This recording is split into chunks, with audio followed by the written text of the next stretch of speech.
All right, everyone, welcome. Thank you very much for being here. I know it's because of our very robust agenda of action items that we have tonight. So before we kick off our regular meeting, tonight is our annual Citizen of the Year award ceremony. So typically the chair would read the proclamation, but we're actually going to let Vice Chair Smith do it today because he's worked closely with our honorees. So please take it away. Proclamation honoring 2024 Citizens of the Year. Whereas the Freeport Citizen of the Year Award is given annually to an individual or group that has substantively contributed to the quality of the town, the well-being of the citizens, and the reputation of Freeport, and has caused a measurable improvement in the circumstances of a significant number of townspeople, and whereas Sam and Kathy Smith have long been active residents and contributors to Freeport, continuing the Smith family tradition of community development, land conservation, and historic preservation. Whereas Sam Smith, the son of Lawrence M.C. and Eleanor Houston Smith, who entrusted multiple properties to our community, including Wolf's Neck Wood State Park, Wolf's Neck Farm, Pettingill Farm, and Harrington House, arrived in Freeport for the first time in 1946 and has continued his family's legacy of giving to the community. And whereas in 1966, Sam first brought to Freeport Kathy Smith, who became a renowned author of books on the history of Washington, D.C., and a recipient of awards from L.L. Bean and the Freeport Historical Society for her contributions to our community, has also continued the Smith family tradition of community commitment.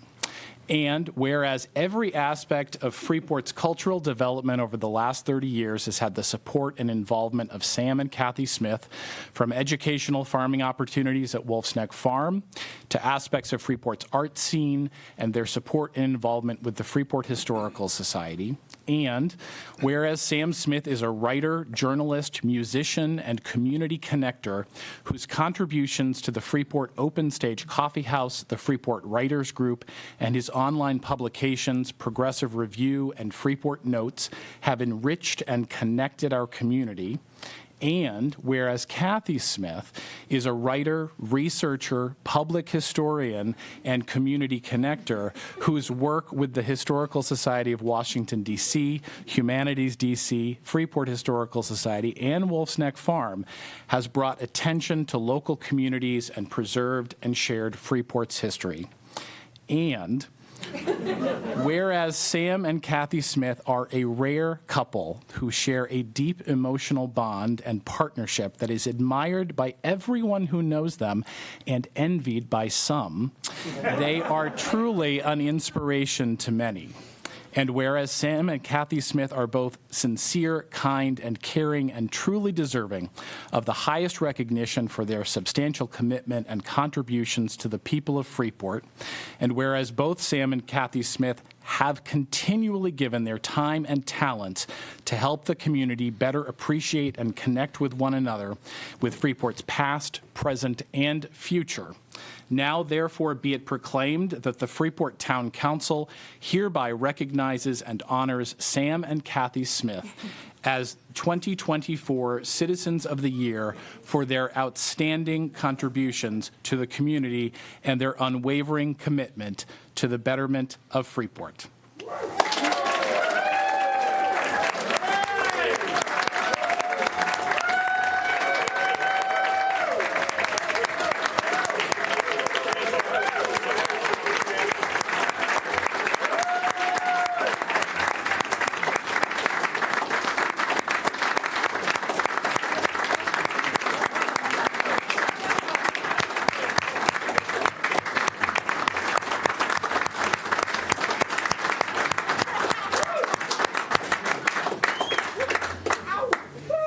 Sam and Kathy, sorry to make you stand up again, but if you could meet me in the front, I'll be giving you your very fancy new plaque. Both of you, yes.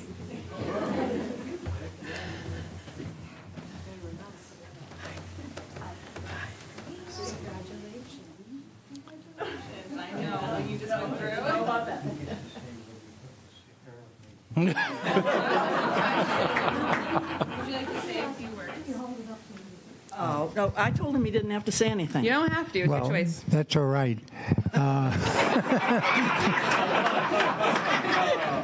Because I got to tell you, I'm really nervous because the last time I got an award that I can remember was about 60 years ago. I don't even know what you're meant to do. But I will say this. One thing I've come to realize as a kid, that one thing that was very important to me being in Freeport was learning how to drive a six-wheel truck when I was 13, which Jimmy Mann taught me, as he was known then, and also learning how to sail, which Harry Parker helped me do. And it's one of the great things about Freeport is how many really good people there are here. Thank you.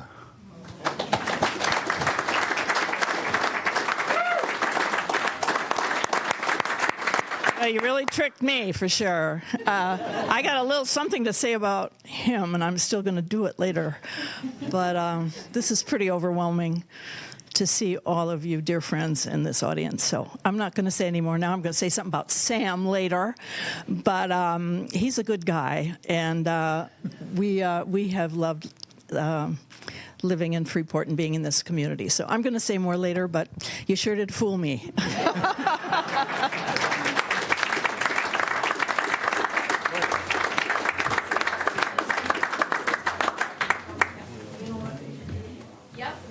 We have two offices.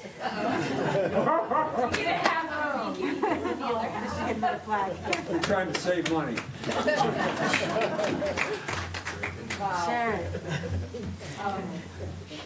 All right, so I think before we move on, I would like to invite anyone who would like to say a few words about Sam and Kathy, especially if you nominated them, up to the podium. I'll go.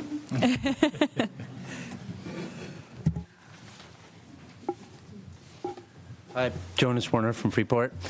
I'm a relative newcomer to Freeport. I've only been here about 25 years. But it was my great pleasure to meet this family. And they're an interesting couple because, you know, they say behind every great man there's a better woman, but in this case, it really is hard to know, you know, which one might be the better of the two. They're just both so wonderful and amazing in so many ways and do so much for our community and have for so long. I mean, they were some of the first people I noticed when I got here, just because of their care for the community. So I'm grateful to live here with them, and I think the honor is well-deserved. Congratulations.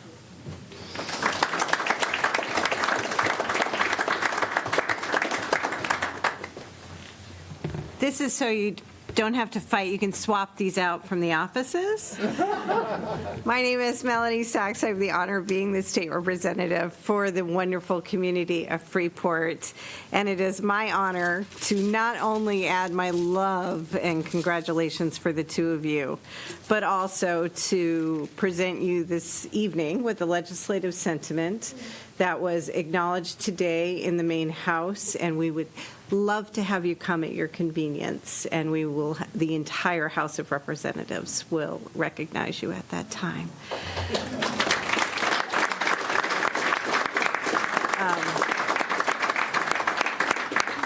But because it was a surprise, I didn't go on camera. So, so the proclamation for all to know is from the state of Maine. Be it known to all that we, the members of the Senate and House of Representatives, join in recognizing Sam and Kathy Smith of Freeport, who were named the 2024 Citizens of the Year by the town of Freeport. We extend our congratulations and best wishes, and be it ordered that this official expression of sentiment be sent forthwith on behalf of the 132nd Legislature and the people of the state of Maine.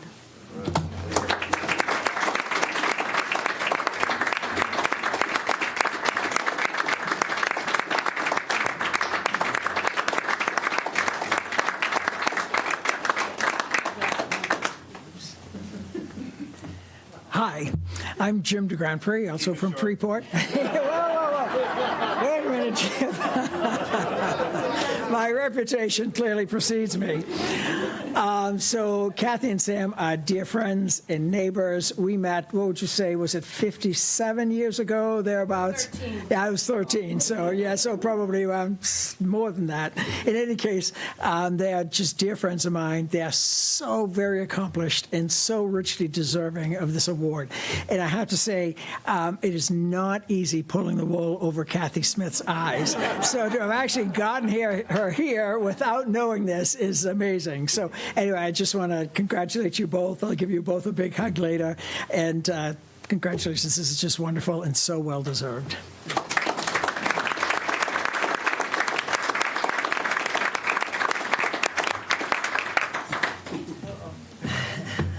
Hello, Andy Hutchinson. I'm the park manager of Wolf's Neck Woods State Park, the great gift from the Smith family back in 1969. And what a gift, right?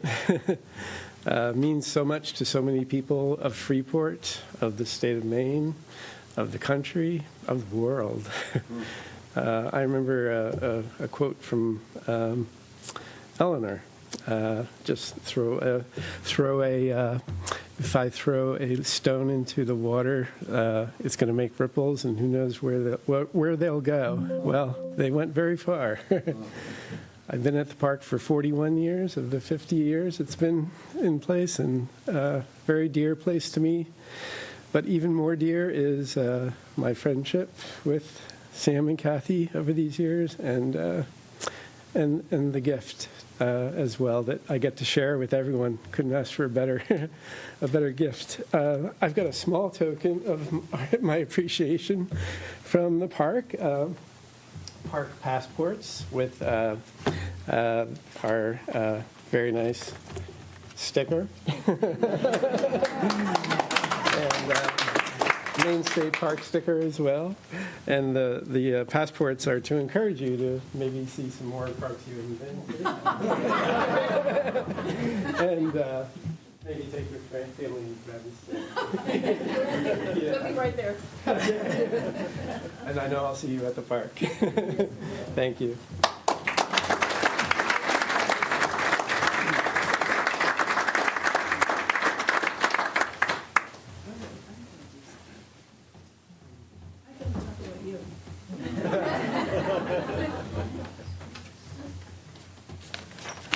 I'm not going to read this, but I have note. I can't believe who I see in this room. This is overwhelming. So I want to tell you that a while ago, just after Sophie came here, she gave up some of her precious time, and she came down to Wolf's Neck with me, and I showed her the history of that whole area, and I was just so pleased that she was interested and loved it. And we spent a couple hours looking around, and then I brought her back here at noon because she had to be here at noon. And she got out of the car, and then she turned around and looked in the window, and she said, "Do you know Sam Smith?" I hope you don't mind me telling that story. I loved it. I was instantly elevated, I think, in her in her mind. She said, "I've been reading him before I came here," right? So, yeah, I've known Sam. It's almost 60 years and counting. Next year, 60 years. So this is a wonderful thing that you've done for him. Me too, but for him is what I'm talking about. So Sam's always been involved in his community, and his life in Washington is one that people here really don't know about, but he was very active in the civil rights movement. We lived on Capitol Hill in the 60s. It was an interesting time. Sam fought the freeways that were going to cut through the city of Washington, which would have been a terrible thing. 1974, we got our first neighborhood commissioners, and Sam ran and won. Actually, that's a long story, but I won't tell that now. But anyway, he was one of the first neighborhood commissioners, and he also, you should know, kept a close eye on the D.C. City Council. He was known for giving out roses and thorns, and actually, it's a good thing he's not watching you, because you wouldn't really want that to happen. He wrote 4 books, and he's had one foot in local scene and the other foot in national news his whole life.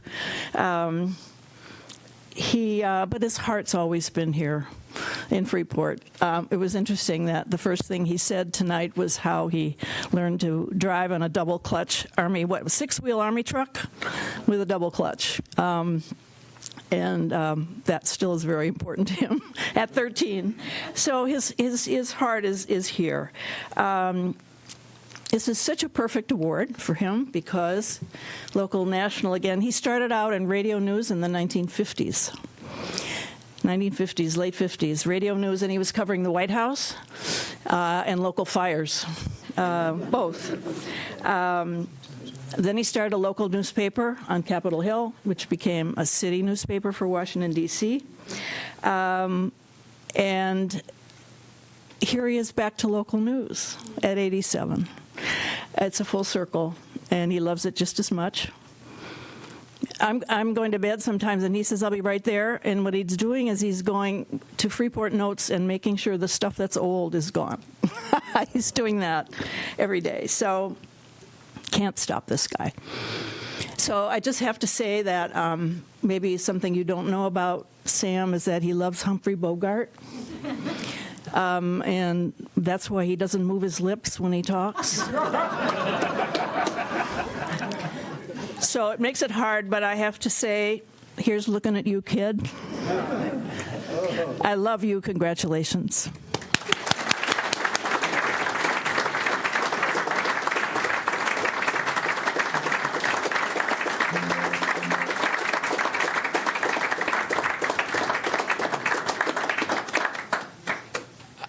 I have to say that the only reason we could get Kathy here without knowing that she was getting this award is by allowing her to focus entirely on Sam. Because if there's anything that Kathy can be focused on, it's Sam. So I don't know if we have more folks. I have remarks from Mary Babican, who's the president of the Freeport Historical Society, could not be with us this evening. Mary is also the current resident of the Stone House, which is what brought the Smith family here to begin with in 1947. She writes, I've known Kathy and Sam since moving to Wolf's Neck in 2017. Sam was kind to send a collection of stories recounting his early years in Freeport, pages of firsthand accounts of life on Wolf's Neck, his family's ventures into cattle and cucumbers, his parents' conservation efforts, preserving large swaths of undeveloped land for future generations. Kathy welcomed me on walking tours through the state park, pointing out historic remains of homesteads hundreds of years old, and to the tip of Wolf's Neck, showing me the old cottages and telling stories of the generations of families inhabiting them. She shared the photos of the Stone House and memoirs of the Wood family who had built it. Kathy has generously written a number of well-researched articles for Freeport Historical Society's much-loved newsletter, The Dash, and has shared her deep love of local history in various programs. I have had the good fortune of working with Kathy on the Education Committee, developing programs and educational opportunities and sharing Freeport's history on a project to create the map table at the Historical Society. And it highlights many of Freeport's most treasured historic sites. With her seemingly endless energy, Kathy has now embarked on an endeavor to further our understanding of our lands and our people as she develops a history lab centered in the historic salt box on Wolf's Neck. We are ever so grateful to Kathy and Sam for keeping history alive in Freeport. Mary Babican. Are you on?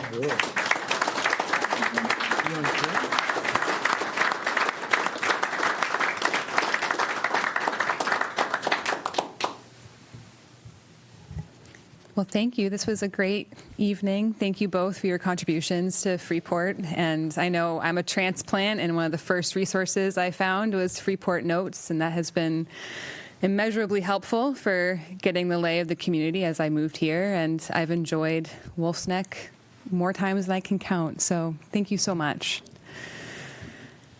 And may I just say that those of you who are here for Sam, some of us are going over to the Freeport Historical Society after.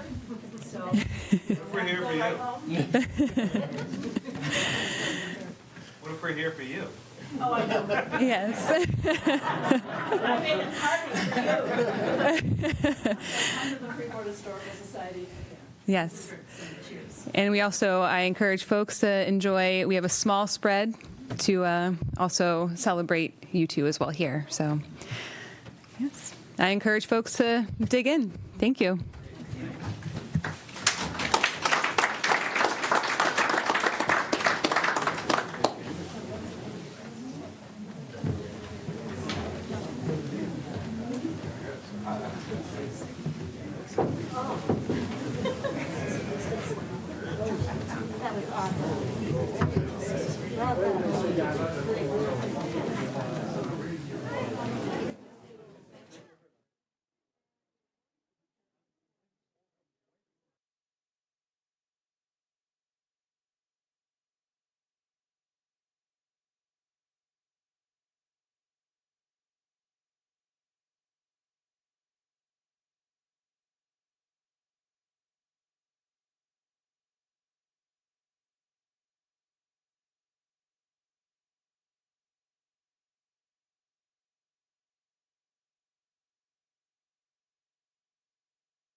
I've been called.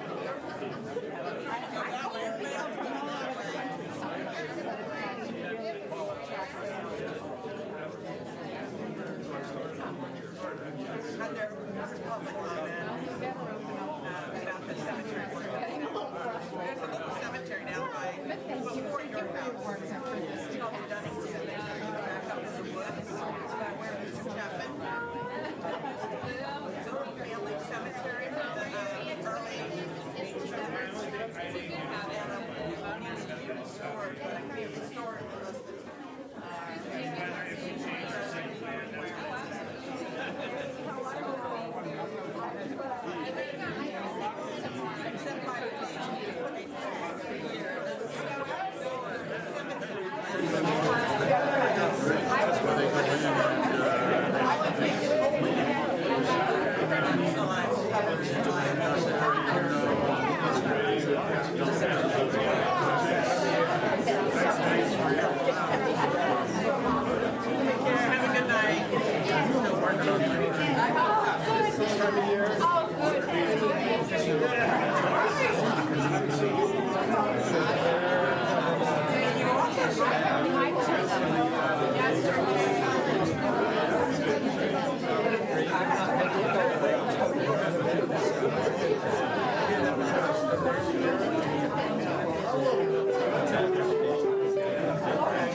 right. We will move on with our agenda in a few minutes.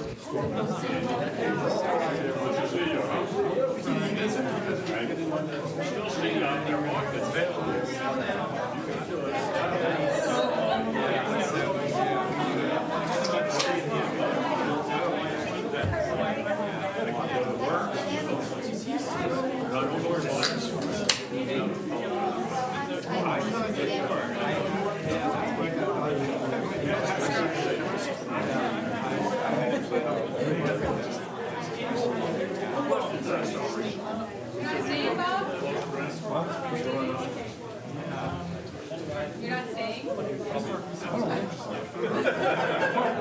What about the recommendations?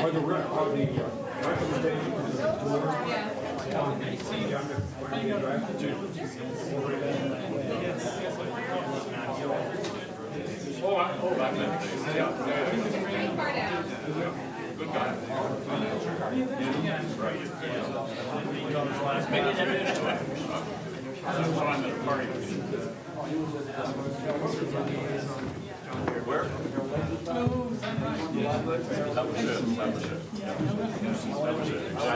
You remember better than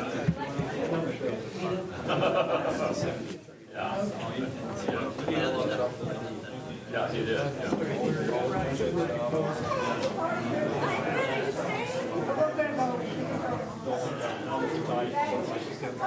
You know that library is amazing. They've got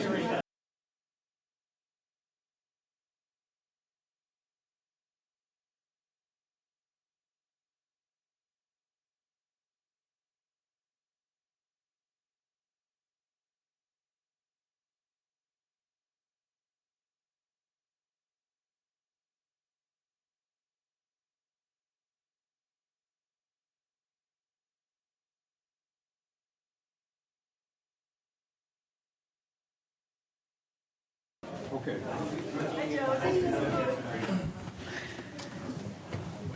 Okay. So this is Town Council Meeting 05-25. We are in the Town Council Chambers at 30 Main Street in Freeport, Maine. I think we're good. First order of business is the Pledge of Allegiance. Please stand.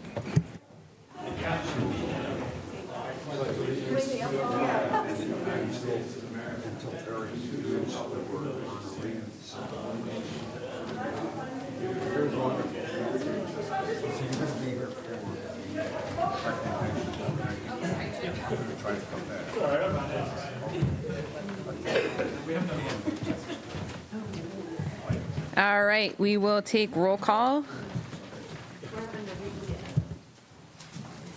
All right, everyone hold on one second, some technical difficulties.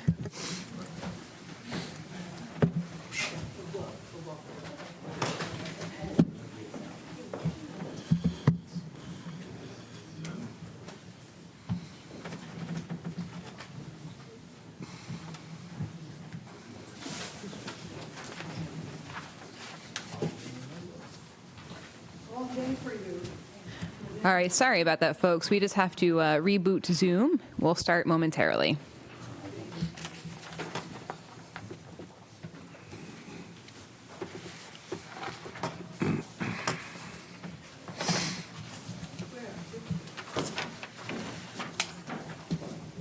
All right, so we will pick up where we left off, which is a roll call. Councillor Egan. Here. Councillor Pillsbury. Present. Councillor Lawrence. Here. Councillor Pilch. Here. Councillor Brown. Here. Councillor Smith. Present. Councillor Benoit is also here present. Our next order of business is to waive the reading and accept as printed the meeting minutes from February 18th, 2025. So moved. Second. Okay, any discussion? All those in favor? Aye. I'll abstain. Okay. You get that, Chris? Okay. All right, moving on to announcements. Sophie has taken some creative liberty on these ones. You're not supposed to give up. All right, attention dog owners. We love seeing your furry friends enjoying our public spaces, but we need your help to keep things running smoothly. Here are a few possum guidelines to ensure everyone has a tail-wagging good time. Number 1, leash it up. While your dog might think they're the next Usain Bolt, not everyone appreciates a surprise sprint. Keep them on a leash to avoid any unexpected zoomies. Number 2, scoop the poop. We know it's not the most glamorous part of dog ownership, but let's keep our parks clean. Remember, stepping in a landmine is no one's idea of fun.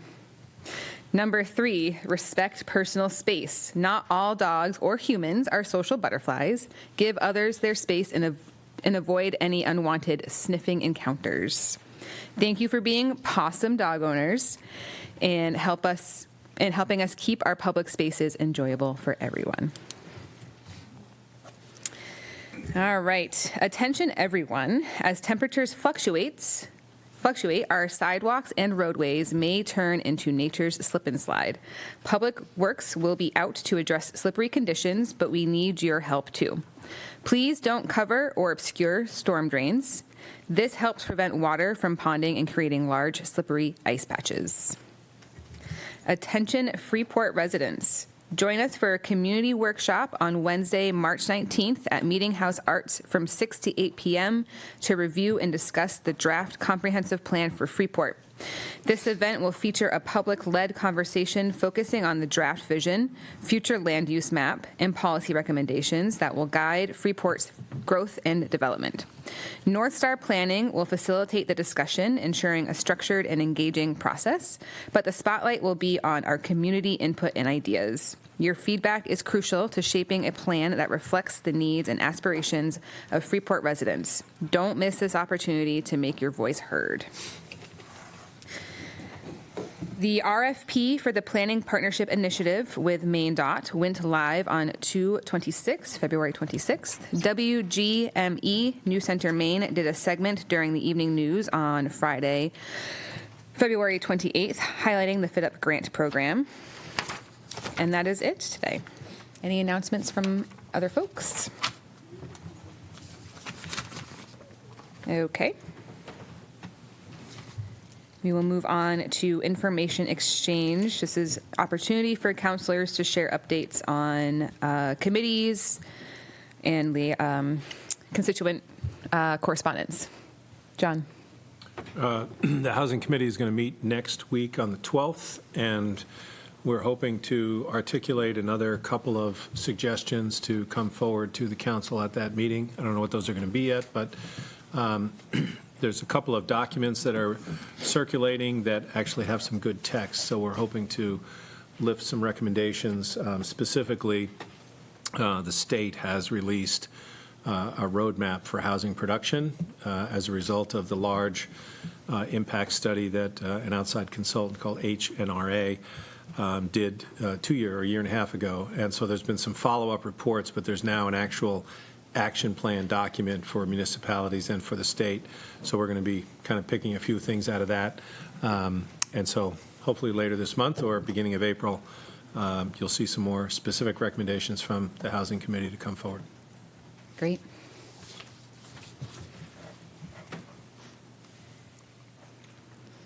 Any, so I know I personally missed last week's workshops. I know a few of us weren't present as well. Any updates from that? How'd they go?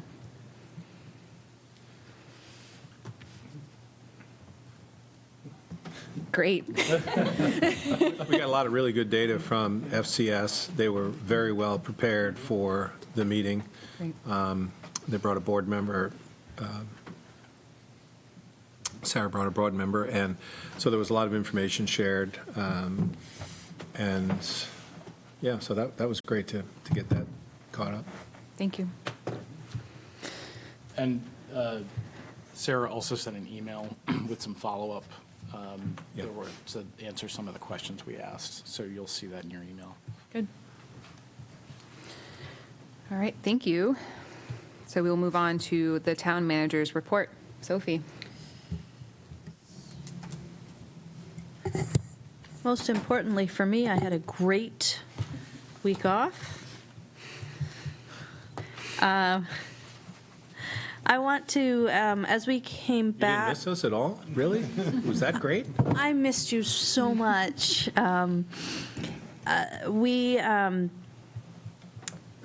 There are a couple of legal things that I'll want to catch up with counselors individually to talk about.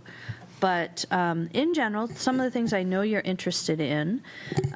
In February, staff processed 1 application for general assistance.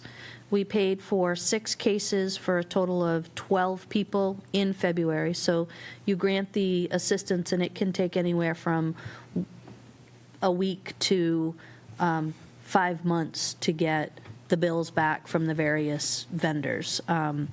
So we are current on our reporting, and last month we spent almost $3,000. We'll get almost $2,000 back from the state. So far, this fiscal year, we've expended $41,266 on general assistance. We will get that reimbursement, so the net cost to our taxpayers is about $12,380. So well within budget. Caroline and I are kind of excited to announce that starting in April, we're going to have drop-in hours at the town manager's office on the 2nd and 4th Tuesdays of the month from 4 to 5 p.m. This is a time people can come and talk with us about issues or provide us with feedback about town operations or the governing process. People will come on a first-come, first-served basis, and if they're here by 5, we'll stay and chat with folks. The plan is, if we just have such an outcry of people who want to come, we'll look at expanding that. Speaking of expanded hours, Suzanne Dupuy left, has retired last week after a little more than 10 years with the town. She managed the recycling and transfer station. So I'm excited to announce that we have promoted Josh Harriman to be not a manager. We're restructuring that a little bit. He'll be a lead, so we're restructuring the public works so that, because now Earl oversees all of the highway, buildings and grounds, and solid waste. So in keeping with the structure for the other 2 departments, this is a supervisor or a lead position as opposed to a manager position. One of the things that came up just in our conversations, because as you know, when somebody departs, even if they do an amazing job, which Suzanne did an incredible job for us, it's an opportunity to look at what are the needs, how can we shift things. And listening to some feedback from community members, one of the things we've been hearing is that being open from 8:30 until 4:30 Tuesday through Saturday, Wednesday through Saturday, is not ideal for folks. If you push it later in the day, that comes with darkness and all of that. But the team that is there right now is really interested in trying to pilot through the end of the fiscal year and maybe through the summer the idea of being there from Wednesday to Saturday, being available to the public from 7 to 4, so that people would be able to drop off stuff on their way to work or whatever, but it gives an extra hour and a half in the morning a little bit earlier for folks. So we thought we would pilot that, and then maybe if we're not seeing just this huge line of people at 7 a.m., we can look at maybe doing some other things out there. But that allows us to move to 4 10-hour days for staff, which we're hoping will make recruitment a little bit easier. That is probably our hardest department to get people to come into. We also would prefer, the way it was set up before is Tuesdays we had people there without the public there, and I would much rather take advantage and add some more hours to times that the public could be there. So, and the other feedback that we had received is between, in the later afternoon, there tends not to be, on weekdays, there tends not to be a lot of traffic. So we feel comfortable trying to peel that back. But if people don't like it, they should most definitely let Earl know. The other thing I want to just make counselors aware of is that we have posted a request for proposals for consulting services related to a fire and EMS study, and I just wanted to take a minute to tell you a little bit about that. The state of Maine has a program right now where they will pay for an evaluation of your emergency medical services side. So that is 100% covered. You just have to apply for a grant. But in order to apply for the grant, you have to have a consultant on board already. So this is to identify who the consultant even would be.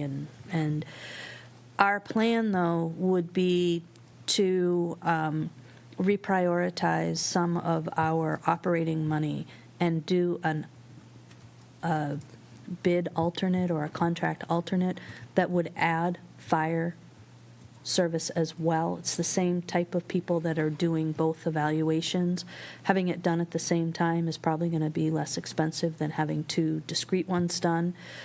But they will help us look at, to evaluate the operations from soup to nuts and to give us some recommendations for sustainable improvements with regard to funding the structure of how we are providing our service and the actual service delivery itself. Part of the goal with this is to get individual communities to be doing this evaluation, and then as part of our regional teams be able to kind of thread together and find areas where we can begin to collaborate more. But it also helps get away from, it's the way we've always done it, because the fire EMS world is changing at a very rapid pace. So it's out there. We hadn't talked about it, so I wanted to make sure you understood that this was just the basis to try to secure the grant funds. Is the expansion of review of fire safety systems include apparatus? I think Talking about trucks and what types we need, like what the need is for the community, or do you mean like a physical inspection of the trucks? I guess what I'm getting at is to look at what the needs of the community are and then really push hard for a regional look so that each of our towns in a 30-minute drive are not each buying a $1.5 million fire truck. Yeah, especially since that $1.5 million fire truck after this year is going to be probably a $2.2 million fire truck. Yeah.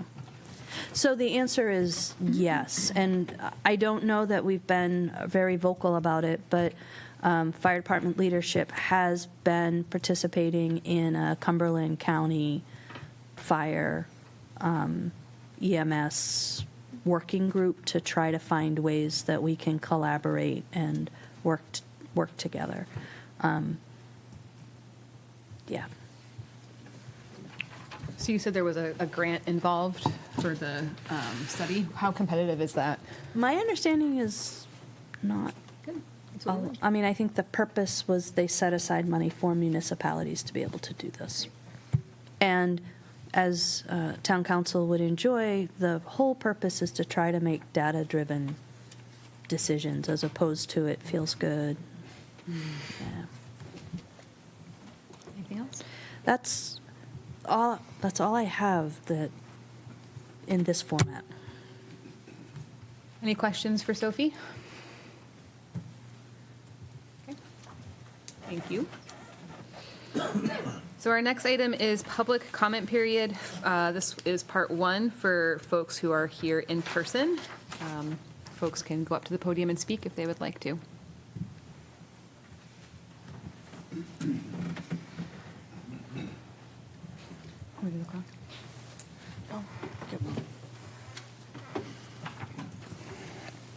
My name is Joyce Bayou, and I'm here on behalf of the American Legion post here in Freeport. I have two cemetery items that I'd like to address tonight. But first of all, I'd like to take this public time in order to thank the council and the town staff, especially Tammy and the rest of Public Works, but not Earl. Not Earl? For this, for the support that they have given us over the past 2 years as we work to preserve the ancient cemeteries here in Freeport. I find old cemeteries fascinating, and I've spent the last 6 years working to preserve the 8 ancient cemeteries that our town owns.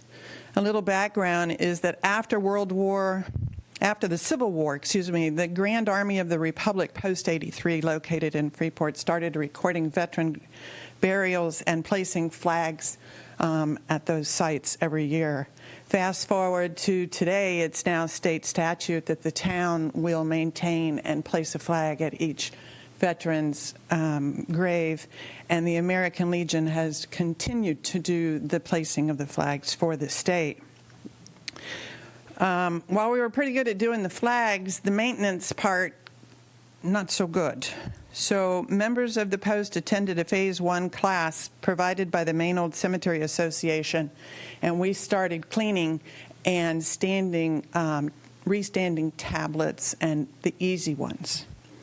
I then continued and took the Phase 2 class, and now working to preserving all stones, not just veterans and not just ones that are leaning, but ones that are broken and cracked, and ones that are just civilian or military. My group completed work at the Porter's Landing Cemetery in the fall of 2023. Last year, we started working at the First Parish, which is on the side street next to Wilbur's, which is a great place to be working near. This cemetery has stones that are dating back to the 1700s, and we hope to finish that this year and then move on to a third cemetery. The cemetery, First Parish, is surrounded by what was a beautiful rock wall at one point in time. It's a great example of a single stack stone wall, a style seen throughout this town and is known to the New England region. There's approximately 800 feet of wall that needs repair. That would be the entire thing, which is cost prohibitive. We know that. In October of 2024, I submitted a work proposal from Maine Dry Stone, which is a local gentleman, to restore 200 feet along the main Meeting House Road. That would do the entire Meeting House Road side and then around the corners by 10 feet, which you need in order to stabilize the wall completely. For an amount of $44,000. I believe that we as a town have an obligation to find a way to maintain our historical sites, and I would like to know what the status is and if there's been any movement on that request. The second item is last June I submitted a packet to the Chair Council for a request for the town to acquire a small cemetery that's located off of the Flying Point Road called the Dunning Cemetery as an abandoned cemetery under the state statute 3107, abandoned cemeteries.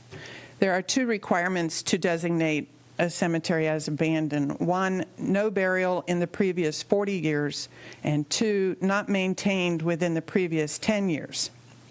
So the last burial in this family cemetery was Nancy C. Rogers Dunning in 1872, so meets that requirement. And I have been placing the flag on Robert Dunning's grave, who is a veteran of the War of 1812 for the last 17 years, and I can guarantee you that it has not been touched. So if you can find a way to make that happen, then we will go in and preserve the entire cemetery. There are 7 graves there. The stones are still there. They're not broken. They've just come apart and they're down. So we can actually make that cemetery stand up again and look really nice. Right now, the only way you know there's a cemetery is because there's an American flag sticking in the middle of the woods. So, but we can't touch it until the town acquires it. So I'd also like to know if there's been any movement on that request. That request has gone to the town attorney, and unfortunately, we are one of many clients, so as we put pressing things in front of her, it kind of stays in line and doesn't get done. There is a process that council can go through. There are pros and cons to that, and so I've got Amy working on it, and she will hopefully be able to deal with that once we get done with the two very large items that are in front of her right now. Thank you. Can I just ask a question, Joyce? You certainly may. Who's the seller of this abandoned cemetery? Is it a family that still owns the land? Or like who would we be No, the acquiring? family hasn't lived there since early 1900s, probably. The Dunnings moved out of that area. Yeah. I knew was, what's his name there? Chapman sold it. Brad Chapman sold it, and the new owners have it. Brad Chapman took me over there years ago. Yeah, and there was Private landowner. Right. Abutting, yeah, okay. And he's agreeable to it, isn't he? He doesn't live there anymore. He's gone. Yeah, Brad is, but the new owner's agreeable, right? It's California. Haven't been to see them recently. And there is a right-of-way deeded on the deed, and I have a copy of the deed provided to the town, too. So off of the Flying Point Road along the border, 15-foot wide, which we would need to get equipment in. So Public Works would have to help cut that, because right now it's nothing but fallen trees and woods. Yeah. Thank you. Yeah. Any other questions? And if anybody wants to join us, we'll be glad to have you. Thank you, Joyce.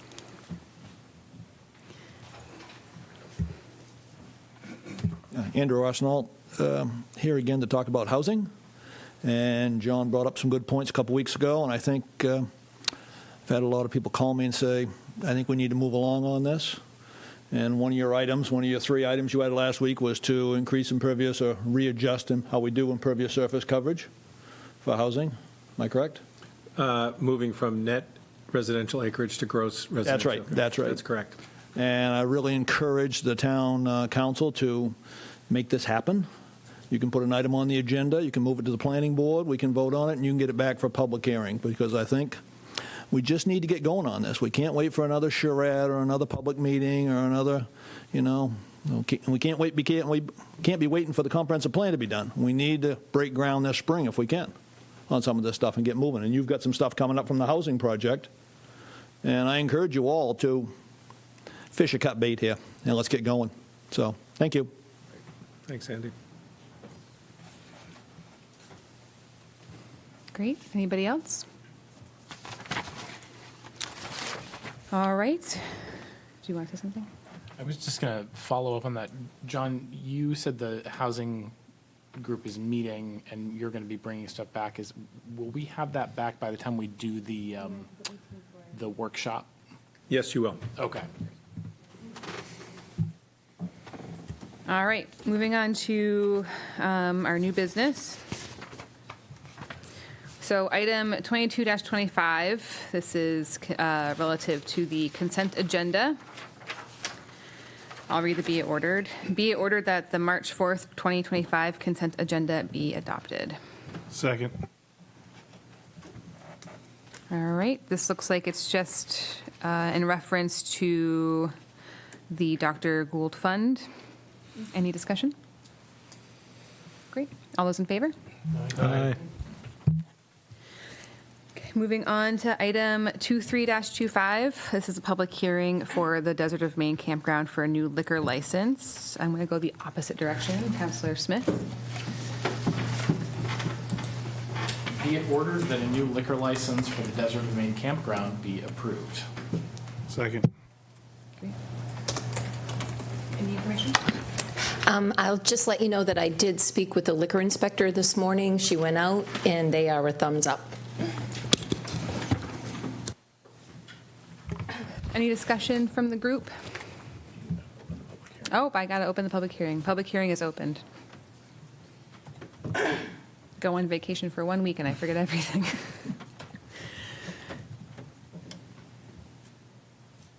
All right, we will close the public hearing. So it's on the floor. Any discussion from council? Nope. All those in favor? Aye. Yes, thank you. Thanks for hanging out.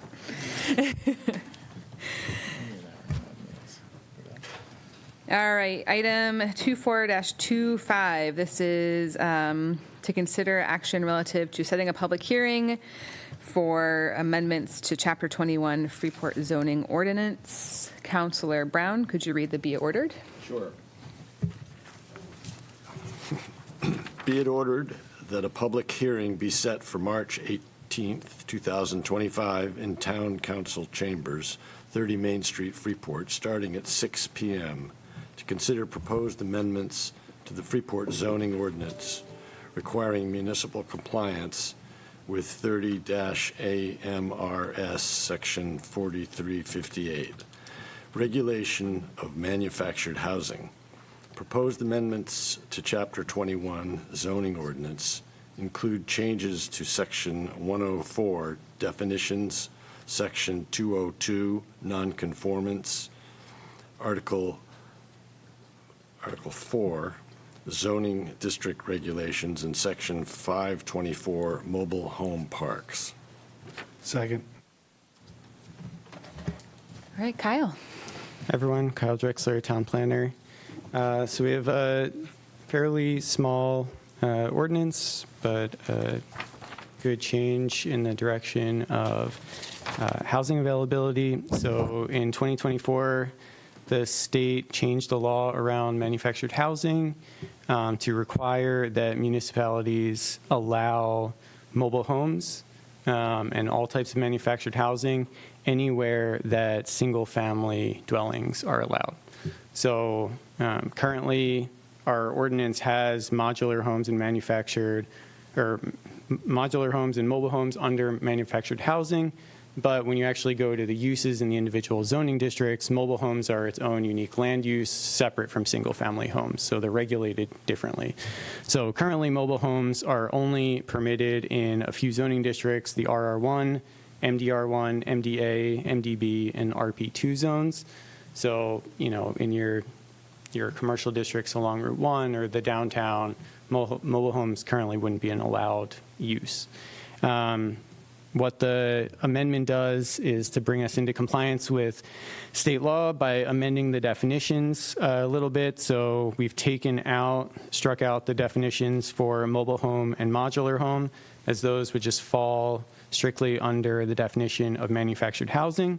And it also adds a provision to that manufactured housing definition that manufactured housing is just considered for permitting purposes, any type of dwelling unit that's allowed in that district. So then we went through the zoning districts where manufactured or mobile homes are a permitted use, struck those out. So in every zoning district now, mobile homes along with modular homes would just be considered a single family home, or if they were in the form of a duplex, they would be considered that. So again, it's really a compliance matter. If one of these had come forward up to this point and the town ordinance wasn't updated, code would have been following state law anyway. But this really cleans it up on our end and would make it official. This doesn't change anything regarding mobile home parks. State law there remained the same. This doesn't make it so that mobile home parks have to be allowed everywhere where single-family homes are allowed. For instance, you could still have a normal subdivision, just as our subdivisions are regulated with single-family homes, but it would be full of mobile homes. Separately, in the zoning districts where mobile home parks exist, you could still have a mobile home park with its own kind of unique set of dimensional requirements and standards. So that stays separate for now. But yeah, so the planning board met in February to discuss this. They had a public hearing on the 5th. Legal advertisements went out in the paper on January 21st and 28th, and the planning board recommended that the amendment as proposed was consistent with the comprehensive plan, and voted unanimously to send it to council for adoption. So happy to answer any questions. Thank you. Go for it, Councilor Brown. I think this is the first time I saw the word tiny house in a definition. So tiny homes Tiny are home. currently in our definition of dwelling unit. So before this change went through, if you look on the first page of text, it's in the middle of that dwelling unit residential definition. It says, the term shall include, previously it said prefabricated or modular housing, mobile homes, tiny homes, as defined in state law. So the addition of tiny homes to our definition list was really just to kind of clarify that we use it elsewhere in the ordinance, so it should be a defined term. But tiny homes would, again, fall under that single-family designation. We wouldn't consider that a separate land use.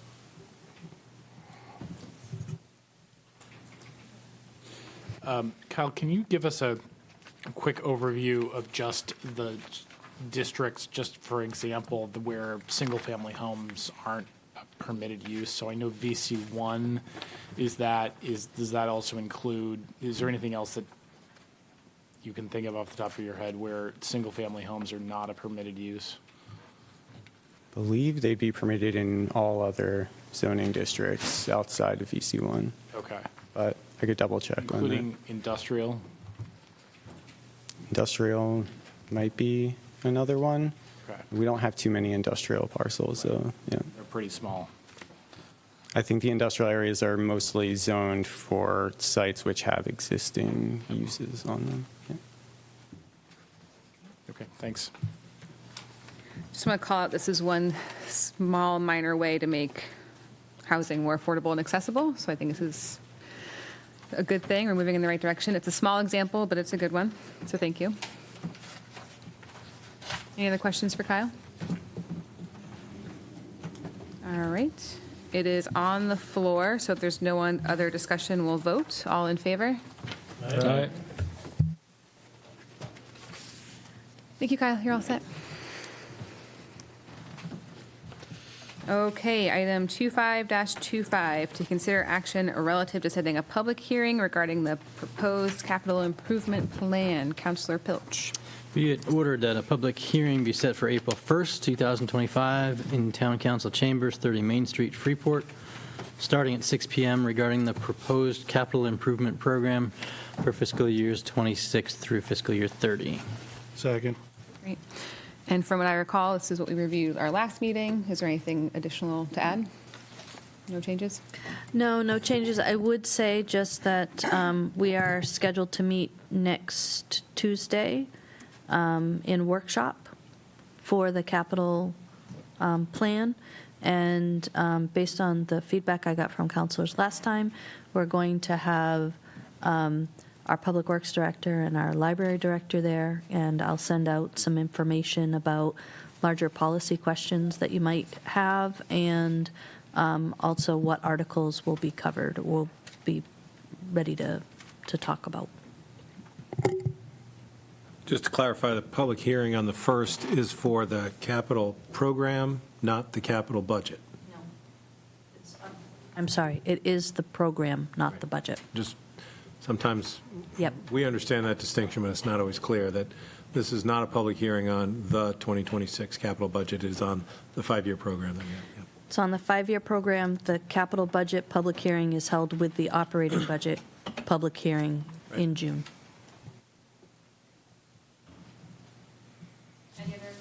Any other questions? All right, all those in favor?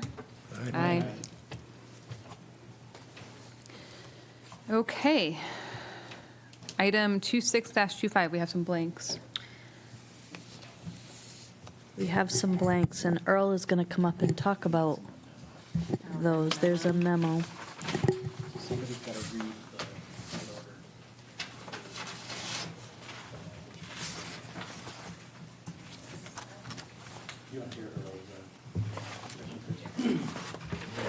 Go ahead, Earl. A little embarrassed tonight to come talk to y'all like this, so. I'll fill the blanks in, and then I'll give an explanation if you'd like. Would like to award the bid to Dalton Construction for the expansion at the Public Works Garage. And total price is going to be $334,580. Now, the other part is, you can see we're way over budget. Yeah.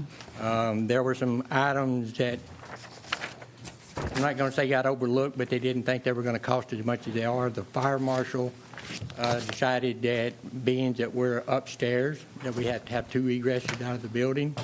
One of them has to be a steel structure that goes out the back of the building covered, which is quite expensive to build. Some of the other items is this is over our parks room, so the floor of the park, or the ceiling of the parks room, has to be foam filled to prevent fire. So all your walls are fire rated, all the windows are fire rated, the extra stairs. So that cost for the walls, I did not really see that coming as much as it did. Now the good news is, well, I hope it's good news.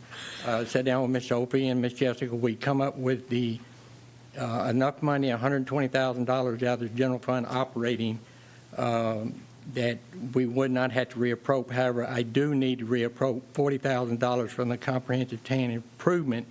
That's actually a paving project that was scheduled for Public Works. The room's a little bit more needful than that, so I'd ask if you repurpose that so we could use that money. Now, I'm ready to take my lick.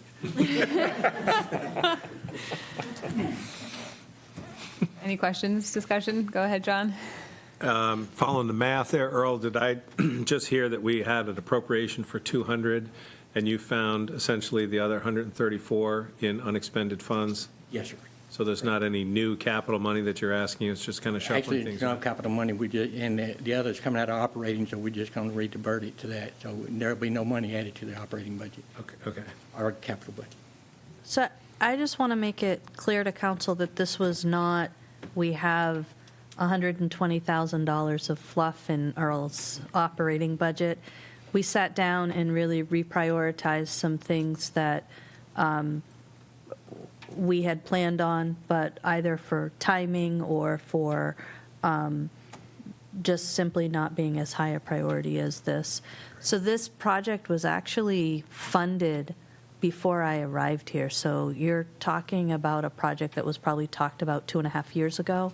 So I think there's some extra things in there, but I also think the delay also probably played a really large role in the contract, the increase from the budget to the actual contract. Could you just go over the numbers one more time? It was 200, funded originally at 200. Yep. We found another 120, and then we reallocated 40 in capital. Yes. But the bid's only 334. No, 360. No, you are correct, 334, but we think there's going to be some other additional charges, and I don't want to have to come back to you and ask you. If it is, I would probably come back and ask you to put it back in the paving. Okay, so we'll find 360 in case we need it. The company that we hired to do David, that done the plans for me and everything, is working with us also. I need to make mention of that. Normally, if stuff goes to them, they pay a bill for material or whatever it is. There's a 10% markup, so we made a deal. He sends it straight to me, and there's no 10% markup on it. So we're doing everything we can to keep the cost down. Was this stuff you think the architect should have been aware of? Fire marshal code stuff? We thought we were going to be able to get away because there is an exit that comes out of there, and there are sprinkler systems. We did not think there was going to have to be 2 exits. That's what caught us off guard a little bit. Because you have the sprinkler system.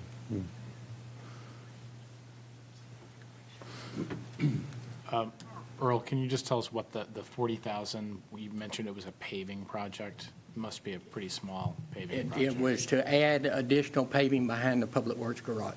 Oh, What it was for, to set some containers on some pavement and get them out of the dirt, is what it was for. Got it. This will be, I should say this, and I should have started with this. Right now, my meeting, I'm going to call it the meeting room, is 8 by 12. And we have 13 people that you try to put in there, and Miss Sophie has been down there, people literally standing in the hallway to be able to hear. Now that, I'll spill a little bit of beans, hope it makes you feel better. Now that Buildings and Grounds and the recycle facility, all of our monthly, our yearly training will be done at my facility, and we'll have enough room for all the people to come in and do that. So there was a reason it was very well needed.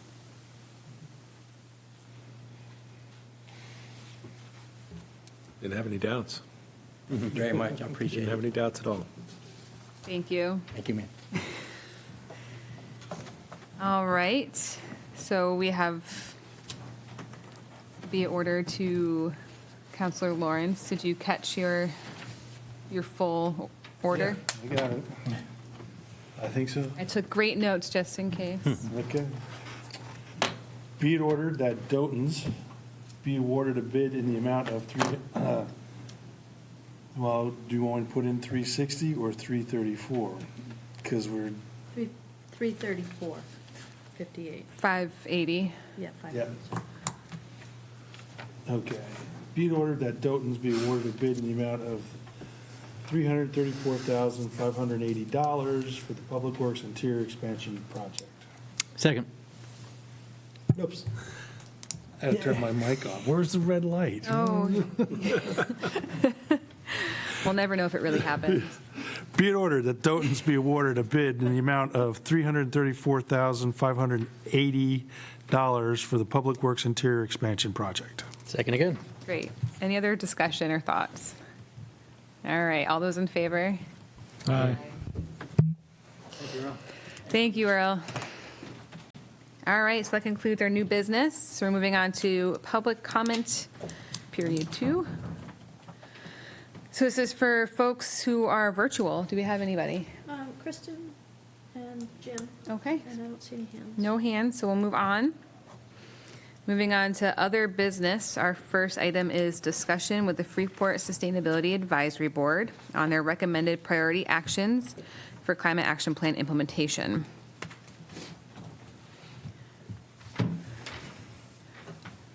Welcome. Thank you. You're moving fast tonight. We're going to help you get out of here before 8. Thank you. So rather than go through all the implementations that you already have in your memo, do you want us to just explain the process, how we selected those specific actions, and then answer questions? Okay. So we met with a whole bunch of local groups that are involved in sustainability work about a week ago. And we got an idea of what people are doing, and we wanted to make sure that whatever we were going to present to you aligned in some way with work that they're already doing so that we could collaborate with groups that are already doing a lot of this work. And we had a very productive meeting with about 8 groups that came, that ranged from East Coast Greenway and other groups that do trail work to the Historical Society, and we also had Passive House. They do energy retrofits. We had the Audubon. We had the Conservation Trust.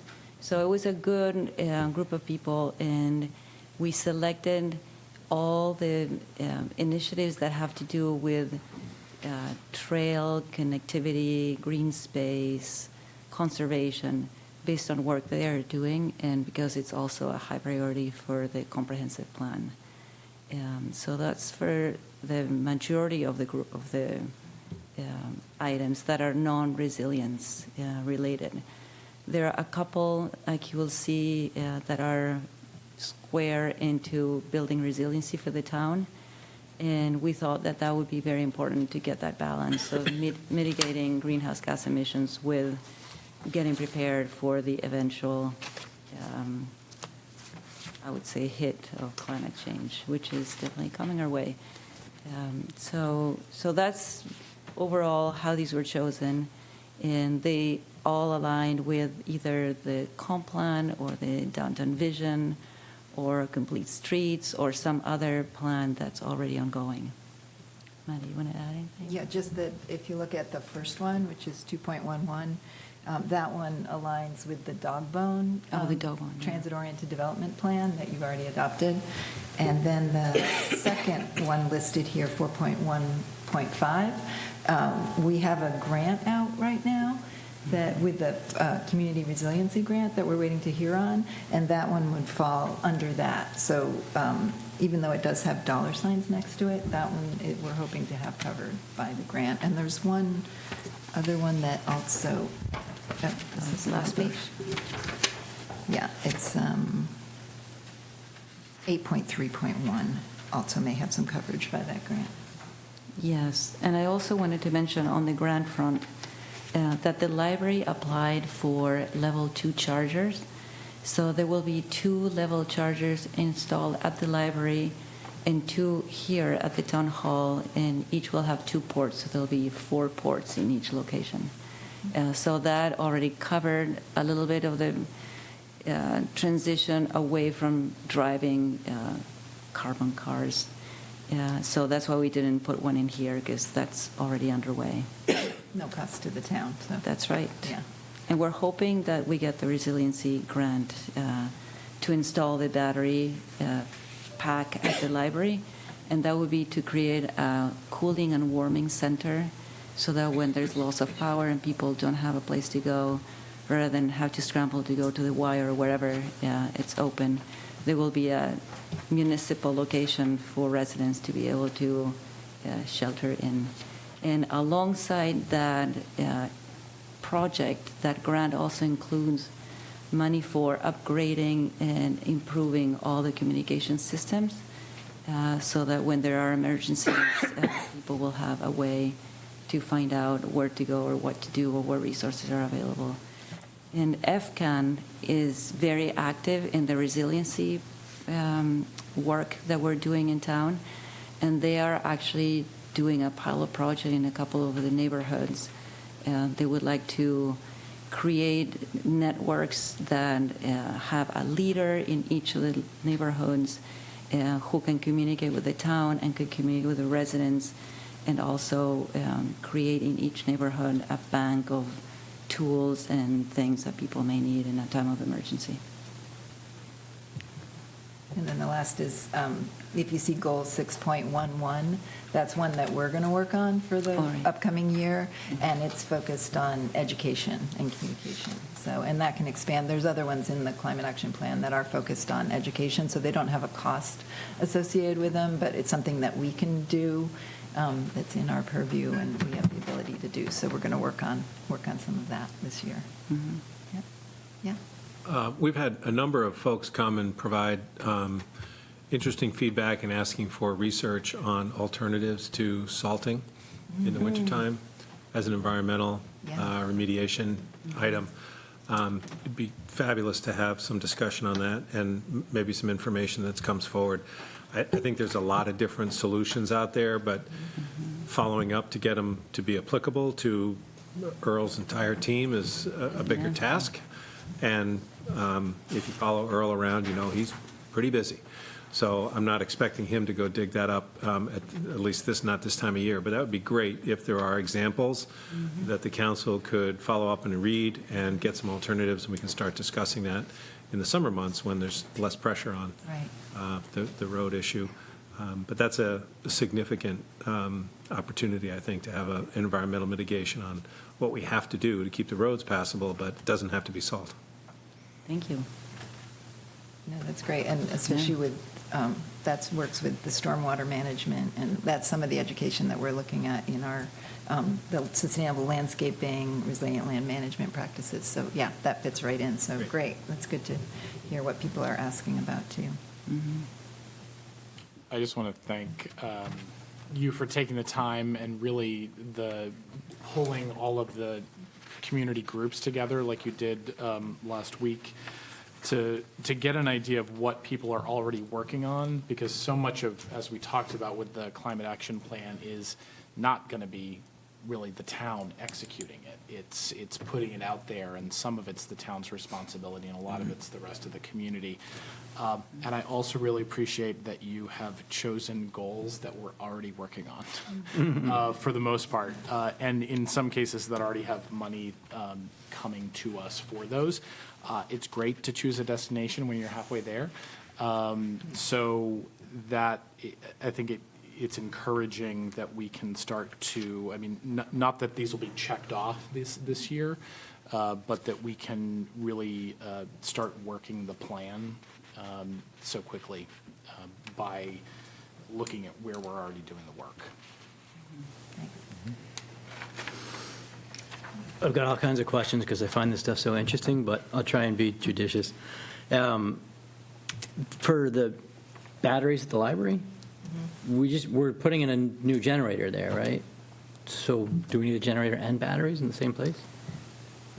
I'm not the techie person here, but my understanding is that it's a generator that has some kind of battery backup. Or something. Caroline knows more about this than we do. I will say staff did a lot of research on Okay, I can this follow for up the with Sophie grant, on that then, so- yeah. Yeah. And same with the microgrid distributed energy, which I think is fascinating, but I'm curious how we'd use it, but I Yeah. can follow up with Yeah. Caroline. Okay. My understanding is that it's something that regardless of what's happening anywhere in the world, the library will be warm and cool when we need it to be warm and cool. We'll all be snuggled in there together. Right. More questions? I do, yeah. Oh, I've got tons, but I'll just ask a few. For the first one, for the 2.1, the Complete Streets one, it says $3 signs and town staff. And those are the two most precious resources I think we have. So do you know what we would spend that money on and how much staff time we would need for that? And how much of that is already being worked on, stuff we're doing anyway? This is one that lands squarely in that downtown transit-oriented development, the dog bone. So we're not imagining any additional spending coming for the climate action plan for this. This is stuff we're doing We put anyway. it because we wanted to show our support of that one, and you already have it going in a few different places because the downtown vision, and this connects to the Complete Streets and then the downtown vision and the dog bone. So, and in the comprehensive plan. So we just wanted to be in choir with that. Yeah, and I think So no extra money coming from us that we need. Great. Last question might be more for us, but I'm curious about what the process is, what's they asked tonight, and the reason I'm asking that is there's some stuff in here around pesticide ordinances and tree ordinances and reviewing site plan reviews and things like that. So are we committing to all that tonight, or are we just saying, hey, this is a good start and we want to talk more? It's a good question. Sophie?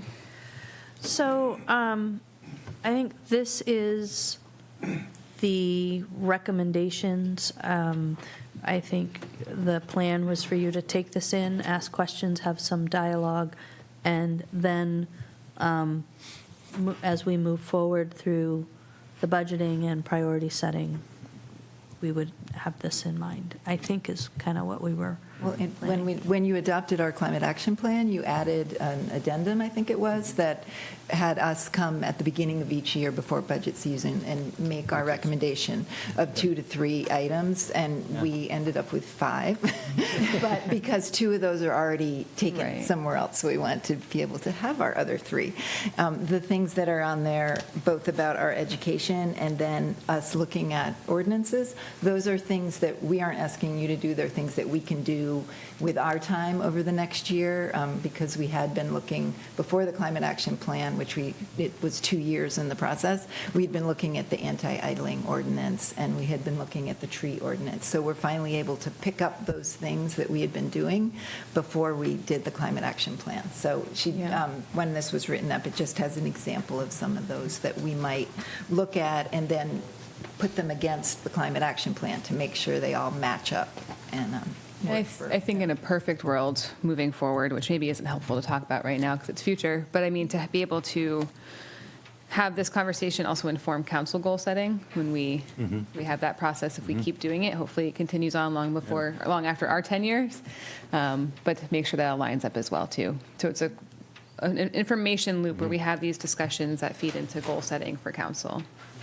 The one thing I think we good to make sure we continue to have conversations on, especially the ordinance and zoning stuff, only because I don't want you to spend a whole lot of time working on an ordinance if there's not support to move it forward, because I know we've had a few false starts with some of that stuff, and Yes. time is so valuable. I'd love it to be spent on stuff that we know is going to get moved.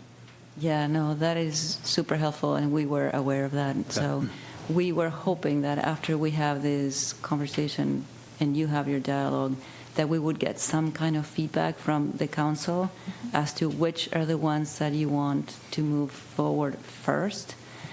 Because at that point, we do have other ideas on, okay, how can we move forward implementing that? And for example, in conservation, land conservation, we have some ideas of how you can do that. We're doing some that little research on different options that are being used in other towns. But we just don't want to move forward in directions that you decide not to go. Obviously, if you go in all these directions, we would be very happy to support you and provide additional information or ideas when the time comes. But yes, please do let us know which way you want us to go, so that we know how to focus our energy. Yeah, and we'd love to leverage the work that's already been done, like on the tree ordinance, because we're so close to getting the tree city status, which is a good branding thing, and especially with all the other conservation and things, it's a nice thing for Freeport. So that would be a priority on our list. I also know that when we've been talking about our plans and our goals, sort of measurables and metrics have come up a lot in terms of making sure, especially a lot of these, 8.3.1, what's the start and what's the end? How do we know we're being successful? I'm channeling my Councilor Lawrence hat right now. And I know we all agree, it's important to make sure we have these metrics of making sure we're on the right track and we're seeing progress and we all agree on them. So I don't have a solution, but just kind of putting that out there as a consideration. Yes, because some of them are generally written, so they're a big topic. Yeah.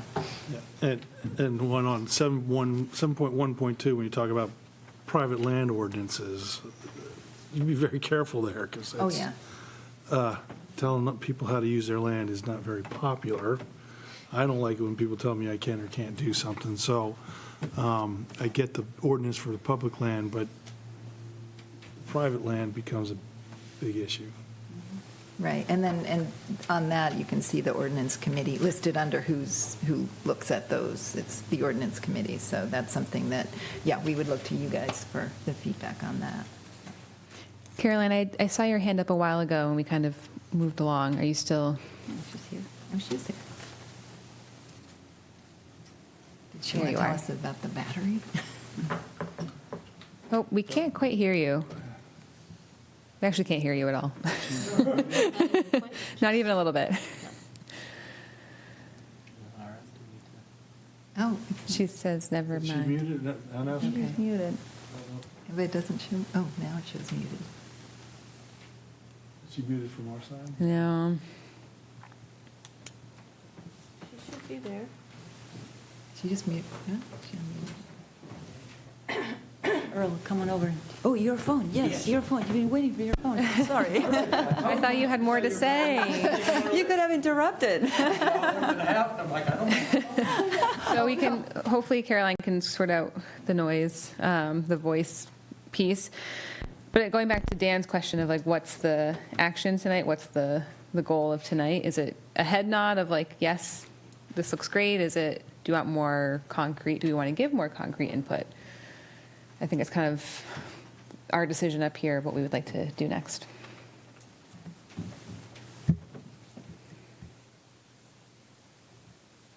Well, I'd like to see the trails built.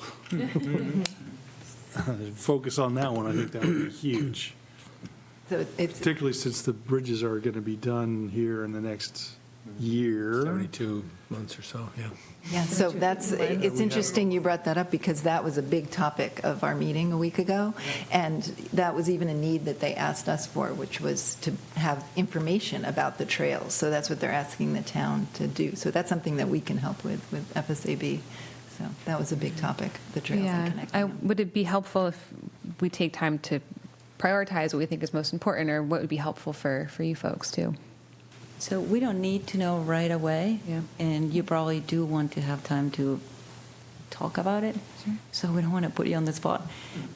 But yes, it would be helpful recommendations like that, say, we want the trail first, that's super helpful. Or you say, we want the trees, or we want whichever you want. Yep. Yeah, and even if you want to put them in an order of priorities. Yeah, and it can set the example for what we do each year when we bring these to you. So, yeah, whatever you think works best.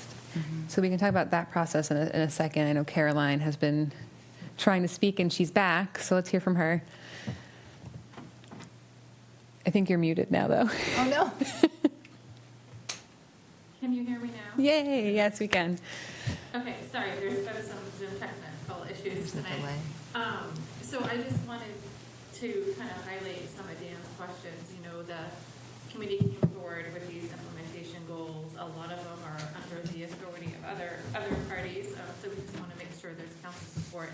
But then there is specific interest in doing some ordinance work and weighing in on those specific ordinances that were listed, which do overlap with some of the climate. So I think we did at some point, whether it be tonight or a future meeting, want to get some feedback from the council before they put a lot of time in. And then also better understand if there's support to re-pursue modernizing and amending our municipal anti-idling policy, because that's also been an interest of the committee. Thank you. Just when we're talking about the trails too, I think this is pertinent not only for going into the operating budget, but also the capital plan. So the Route 1 or behind Route 1 trail is in the capital plan. So as we're looking at that and we have the public hearing, we can talk about where that is placed. And if the goal is to move it up, then we can look at that. So that would be a good time to talk about that piece.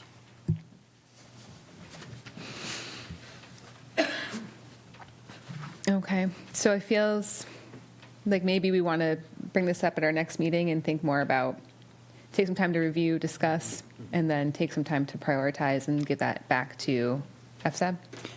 It sounds like there's two pieces. One is the fiscal impact, which we can talk about next week with our capital program, like Eric was talking about.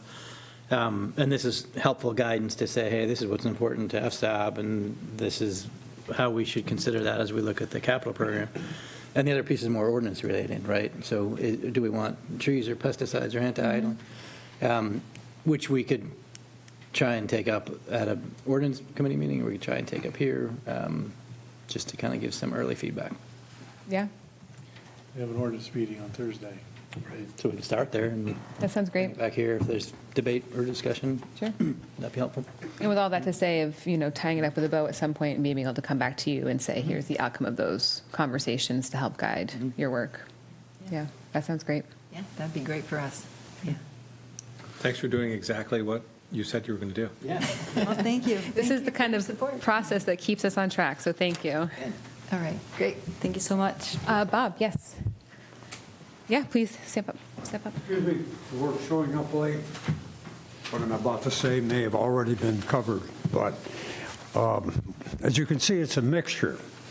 It's how to substitute things for ways so we don't perhaps create as much carbon, create as emissions, and we get people exercise as well. And the other part of it is dealing with resilience. And you see that we have the 4.1.5. You see dollar signs there. Don't let that scare you, because it doesn't have to start with spending a lot of money. It can start with finding out what we've got and see what we need to move on to from there. So again, we think that could start without having much of an impact, if any, on the budget. And the same thing with our 831. We already have the vulnerability assessment, so we can use that to look and see what we have and what we need to protect. Again, that's a non-budget item, so we wanted to put in an extra pitch for those. Thank you. Thank you, Bob. Thanks, Bob. All right. So I think we have our next steps. Thank you very much for your time and effort and consistency. Thank you. Thank you. All right. Our next other business is update on Council 2025 goal setting. Sophie.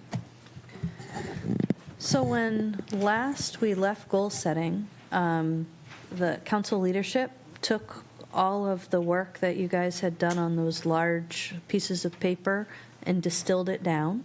And I just wanted to give you a snapshot of where we are because they handed it to me. And I met with department heads. The department heads have divided themselves into teams to look at each of your relative goals. And they are currently in the process in those teams of coming up with strategies and benchmarks to kind of move us ahead so that what will come back is a body of work. Now, when you divide something up by multiple people, they approach it multiple ways. So now we're kind of working at how to condense, one person gave a 10-page memo. Somebody else has a different setup. So our goal was to have this back March 18th to you so that you could look at it. The idea is not that we're giving you the answer. Our idea is that we're giving you some thoughts on a roadmap that ultimately you will take and like some of and maybe not like other parts of it. But that what comes to us isn't just council wants to work on these things, but staff, it's your job to help support these specific benchmarks and strategies. Next, so that's the next council meeting. We also are scheduled to have a workshop or further other business item around the idea of pre-permitting housing, correct? That was what I took away. So my question is, do you want to do the housing piece next week and that, or would you prefer that we do the housing piece next week and then come back to the goal setting on April 1st? And it's You're not saying even this- an April Fool's joke or anything. You're saying this because they will both be time intensive. I think they'll both be fairly time. When you say next week, do you mean literally next week or next No. meeting? Next meeting. Next meeting. The 18th. And then, yep. Is it more workshop material and meeting material, the housing permitting stuff? So the way I understood the last council meeting we had is that John had some cool information from Bangor and other places about what it takes to pre-permit and what that effort would look like and why it might be a good idea for the town to do that. But that it seemed like that would be kind of sitting around a table and talking and learning together, much like goal setting is in that same vein. But with the extra meetings for the budget, we hadn't done another standalone workshop. We can do that if council wants, but I really don't want to burn you guys out because you do great work. Yeah. Do you think we could do it under other business, or do you want to tack it on to one of the budget workshops and do it a budget/housing workshop? I'm looking at you because you probably have the most knowledge about what that might look like. I think we actually want the flexibility and informality of doing it at a budget workshop, as opposed to sitting up here and having an agenda with 19 other things on it. We're all looking at the clock when we do it. So I think outside of a council meeting would be Does that better, work but for? So would it? Looking out into July now, so I don't know. Yeah. Would it make sense to try to see if we could find a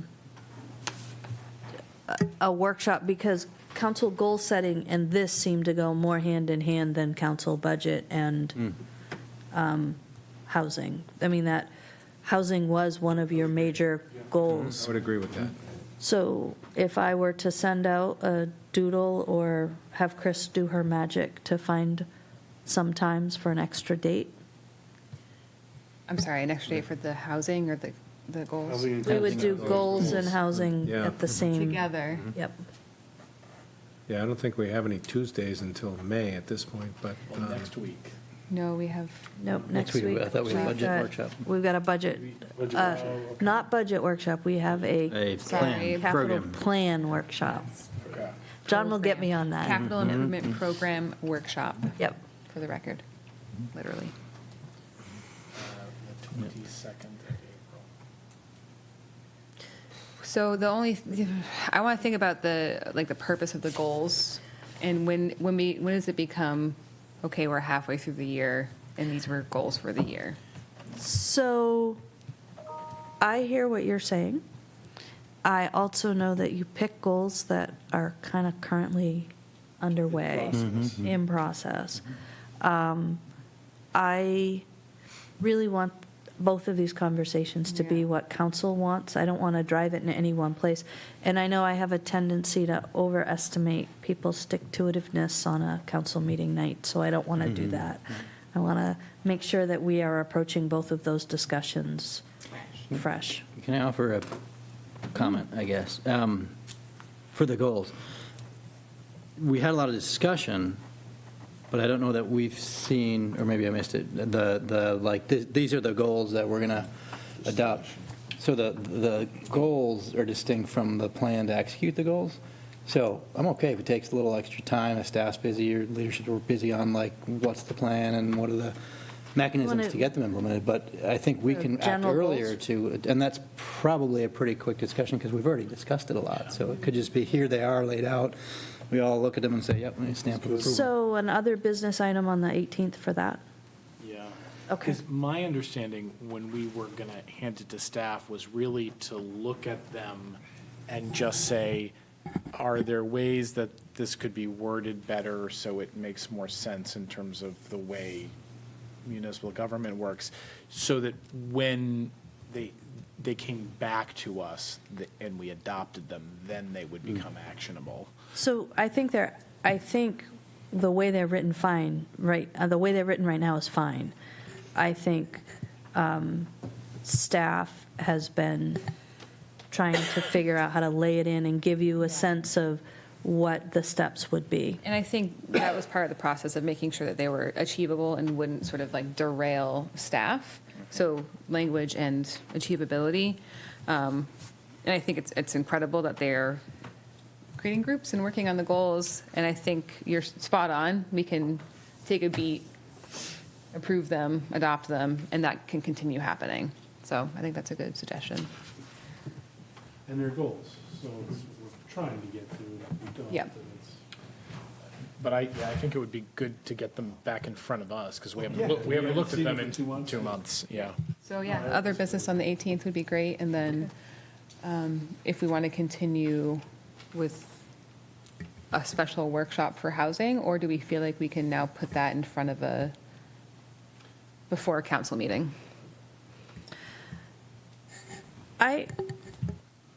I would always defer to Councilor Egan when it comes to housing, but from a process standpoint, I think we've heard a lot of kind of the general talking points of what the housing goals are. And I think it would be great to have a less formal place for you to sit around the table and just have conversation where it's clear that you're not making decisions or driving policy, so that you can come to some general themes and then make decisions and drive policy. And I think I agree with that. And I'm wondering, do we do that in a workshop before a council meeting, or do we want to find a separate date? And I defer to the rest of council. I think this could be a longer conversation, so I would like to not have it shut off because we have. The 6 o'clock deadline. Yep. Great. End of April, too late for that, John? I don't think it's too late at any time. I mean, we have to End do of this, April? but No. we're in this. Sounds like that's the next sort of available Tuesday if we stick to Tuesdays. Yeah, no, it's not, Do we have a appetite for not a Tuesday? As long as it's not a Wednesday. Or Friday? We can avoid Fridays, maybe. I'm okay with Friday, but Wednesday's trivia night. More than happy to bring pizza or whatever. Great. Thursday. It hasn't started yet. No, it doesn't start till May. Keep in mind that what the Housing Committee is going to, and it's not anything new, it's in the available report, but there'll be a couple of more sort of tangible, very specific recommendations from the Housing Committee that we'll see on the 18th and then the 19th that could go into that agenda. Some things that we can do, zero cost, relatively zero or near zero effort from our staffing, just to make things easier and faster. Saw you looking at a calendar. So we'll have a nice array of things to chew on. So it sounds like maybe we can doodle for, The 20. do we want to do April 22nd, or do we want to pursue other non-Tuesday options? Sounds like folks are happy with non-Tuesdays. I don't think it affects me, but it is school break. April 22nd. I mean, we tend to move slow if we can get it before the 22nd, because it's not like the 22nd is going to magically unlock all these things that we're going to go and execute. Yeah. What? Are you kidding me? So I, as much as, I love meetings, I'd rather get it, I'd rather find a non-Tuesday and make some headway. Do we have something on the 8th, April 8th? No. And I do agree, because we did sort of initiate this as a way to be prepared and to get ahead of it and to move with some speed. So I think you're right on that, Matt. April 8th looks good. If people have that one, that's coming right up. Everyone check their calendars. I'm out of state that weekend before and come back Monday night, but I will be here on the 8th. Okay. Even Are if the you plane- sure? Even if the plane is late, I got all day to get here on the 8th, so. Just give me a call, I'll come pick you up. Yeah, right. Our capital program workshop next week, is that on Thursday or Tuesday? I have it on Thursday. I have it, I'm sorry. It is, in fact, on the 13th. Oh, so that is Thursday. Ooh. It's wrong on the, well, the that's day bad. on the meeting schedule, it says Tuesday, March Yep. 13th. But it is the 13th. Nope, But it's, it's the 13th. Got it. So are we going to stick? We're looking at John's face. Yeah. I can't do this. I'm doing a concert at Meeting House Arts on that evening. can you do The the 11th? 11th? Yeah. Can everybody do the 11th? What date? That's next Tuesday, a week from today. Tuesday instead of Thursday. This is for the capital program workshop. Yeah, I thought it was the I day read of the Tuesday. That's month what that we was the trying to figure typo. out. We had it the 11th. Tuesday works for me, yeah. Tuesday, So Tuesday, everyone good? Matt? Yep. Okay. Thursday. So it's on Tuesday, the 11th, which is great. 'cause that's what I, And the topic is housing. No. This is the capital Budget, right. Not the budget. That's an understandable question. 5-year capital plan. that works great. There's a lot moving happening right now. So then the 8th we'll do, April 8th, we will do the housing workshop. And if John is stranded, Chip will go get him. There you go. All right. So we're here every Tuesday. He's coming back For the from rest of DC, time. For the rest of the time. Till tax day. Well, the 25th is if needed, so that all depends on how Tuesday So everyone, goes. very efficient. All right, that sounds great. That's exciting. Thank you.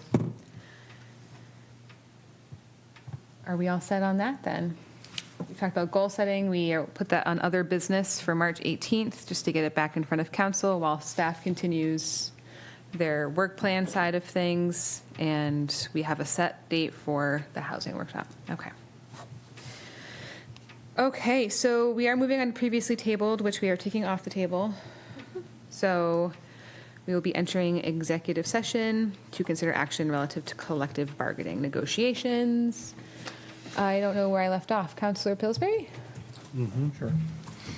Be it ordered that the town council enter into an executive session pursuant to 1 MRS Section 4056D for discussion with staff related to upcoming collective bargaining negotiations with the Freeport Police Benevolent Association.